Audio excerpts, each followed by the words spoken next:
Ritorna al successo per il Savio di Contaldo che batte il San Lorenzo al Bettini per 2-3 dopo una gara tutta in saliscendi con doppio pareggio da parte della formazione padrona di casa. Poi i Blues nel finale hanno la meglio, il vantaggio arriva con il sinistro da parte di Luise con l'ex Atletico Lodigiani che al 9 minuto fa 0-1 sbloccando così il punteggio.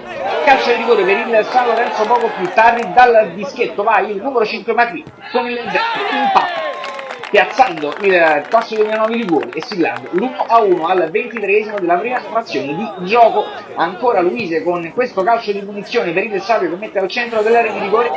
Conclusione Murata però dall'estremo difensore dei padroni di casa, la conclusione era di Rosi, poi il 2-1 arriva con questo splendido destro da parte di Turzi che va all'angolino e al 31esimo è 2-1 in favore per i Blues che vanno così al riposo in vantaggio. San Lorenzo che parte bene nel secondo tempo, Esposito prova questa incursione sinistro che termina sul fondo. Ancora Savio in proiezione offensiva, questa volta sul lato di sinistra del campo, spera che arriva verso il centro, il destro però termina alto sopra la traversa. Ancora Savio vicino al tris proprio dopo con questo colpo di testa, poi ancora Blues velenosi, questa volta con la conclusione del numero 2 che va alta sopra la traversa. San Lorenzo che al primo tentativo vero del secondo tempo, al secondo a dire la verità, trova il 2-2 con questo colpo di testa a porta vuota da parte di Lancia che impatta al 22esimo del secondo tempo. Savio che però dopo aver passato un brivido con questo calcio di munizione sempre di Magri trova il 2-3 nel finale con l'ingresso perfetto da parte di Tacchi.